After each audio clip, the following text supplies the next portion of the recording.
Hi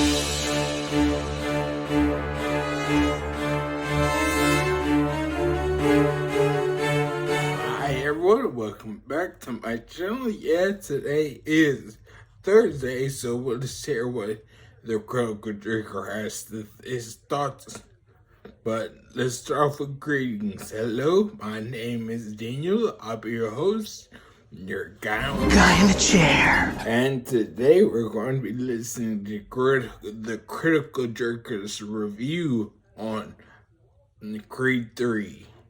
So, It's about learning to ride a bike is that sooner or later, the training wheels have to come off and you have to make a go of it by yourself with no one around to catch you if you fall. And I think that Creed 3, the first movie in the slightly weird sequel/soft reboot of the Rocky franchise without the Italian stallion around to prop it up, is a perfect example of this. Does Adonis Creed finally manage to get out from under Rocky Balboa's shadow and forge his own legacy, or is he lost and directionless without the old veteran around to protect him? Well, the answer is yes and no. Creed 3 is a film I could best describe as a workman-like sequel, doing what it does competently well without ever really excelling at anything. It proves that Adonis Creed can stand on his own without Rocky there to support him, but it also lacks a certain magic and chemistry that made the Rocky series so compelling in the first place. The plot delivers some decent emotional beats between the two main rivals, while mostly neglecting the rest of the cast, and the direction proves that Michael B. Jordan is capable of hammering together a decent movie, even if the fight scenes are a bit flaccid towards the ends. In short, it's a mixed picture that I'll do my best to sort through in this review. Oh, and apologies in advance for the lack of relevant footage here, but as I've learned from past experience, MGM are complete assholes when it comes to copyright claims, so what you see might not always match up with what I'm discussing. Anyway, strap your gloves on and let's get into the ring, and I'll see you at the final bell. So Creed 3 picks up a few years after the events of the previous film. Adonis Creed is still the reigning champ, but he's approaching the end of his career, and after easily winning his final fight by knockout, he announces his retirement from the world of boxing. A fulfilled man who went out at the top of his game with nothing left to prove. Flash forward a few years and all seems to be well in Adonis's world. He's a successful fight promoter and trainer, preparing the current heavyweight champion for a fight against Victor Drago. And I have to admit, unlike the Rocky movies, it's nice to see that former opponents don't just blink out of existence the moment they lose to Creed.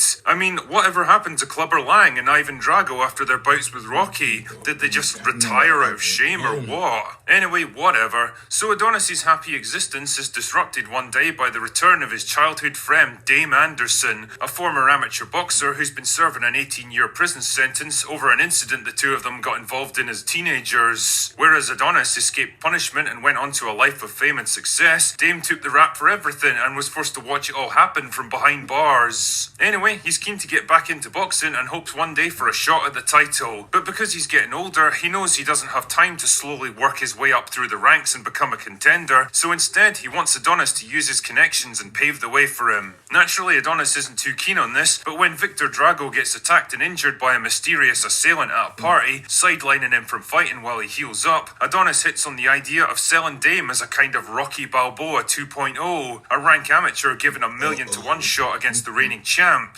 This all came together very conveniently for Dame, didn't it? It's almost like he engineered the whole thing. Anyway, needless to say, Dame dominates the fight and knocks out his opponent to become the heavyweight champ. And when he publicly berates and attacks Adonis, the former champion's left with no choice but to come out of retirement for one last fight to settle the score. You know, for a movie that makes such a big deal out of emerging from Rocky Balboa's shadow, it's kind of interesting that the basic framework of the story is just a copy-paste job from Rocky 5. The aging protagonist retires from boxing and takes up a new role as mentor to an up-and-coming fighter who ultimately turns against him, forcing him to come out of retirement for one last grudge match. There's even a subplot about the main character's kid getting into trouble and fighting at school and learning to stand up for themselves. The thing is, and I can't quite believe I'm about to say this, but as bleak and depressing as Rocky 5 was, I think the overall story actually worked better because the emotional beats hit home with more force. Rocky lost not just his health, but all of his money and security in the process. process. He was depressed and lost without boxing, pining for his old mentor and questioning what it was all for, and straight away you empathised with the guy. When he took on Tommy Gunn as his protege, it was as much a redemption for Rocky as it was for Gunn, a way for him to live vicariously through the younger man, and Gunn's ultimate betrayal hit so much harder because Rocky had so much invested in him. Adonis, on the other hand, retires on his own terms to a life of wealth and comfort. He's happy and fulfilled in retirement, with a thriving business and public adoration. You don't feel like there's a huge amount at stake for the guy, because whether he wins or loses, he'll never have to work a single day for the rest of his life. And his relationship with Dame never really extends beyond doing a favour for an old friend, so the sense of hurt and betrayal isn't really there this time. There's a bare hint of a subplot with his daughter who wants to follow in his footsteps and gets into trouble at school as a result,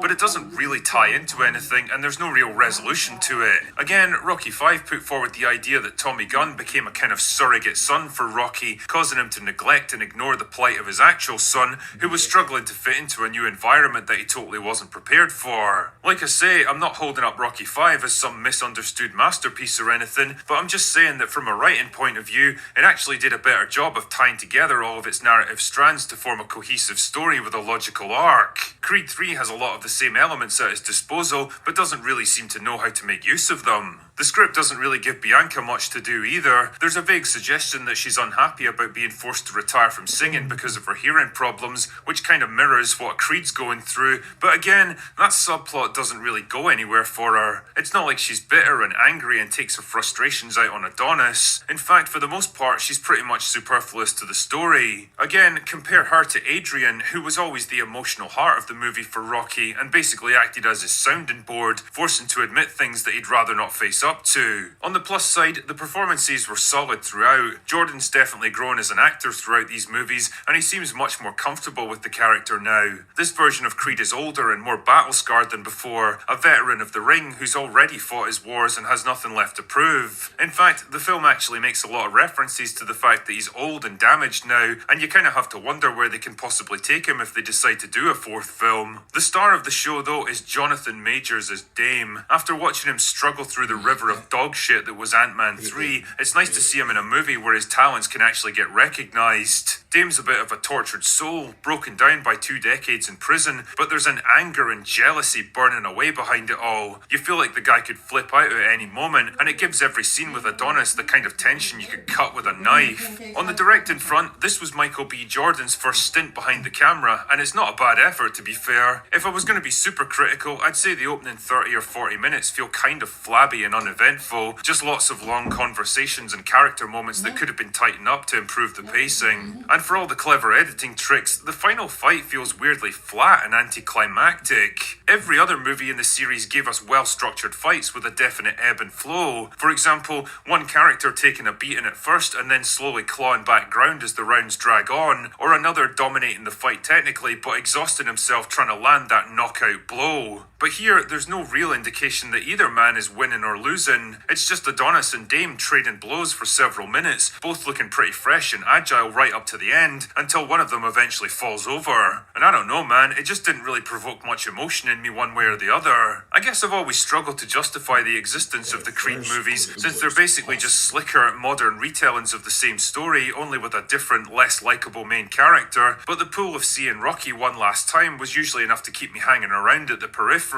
But now that he's gone and the trailing wheels are off, I can't help but wonder how far the series is going to go before toppling over. Looking at this film as just a generic boxing drama, it's a decent enough movie with a good cast and competent direction that hits most of the marks that it needs to. The only problem is, Rocky casts a very long shadow, and as much as Creed 3 tries to move beyond it, it's got a very long way to go if it hopes to dethrone the champ one day. Anyway, that's all I've got for today. Go away now. I hope y'all enjoyed that. His thoughts on the Creed 3. Yeah, I saw the movie. I liked it. I enjoyed it.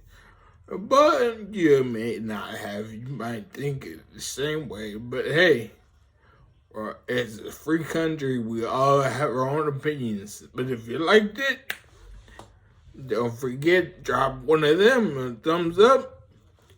Comment down below and then finally subscribe for more and hit the notification bell to be notified every time I post a new video and share.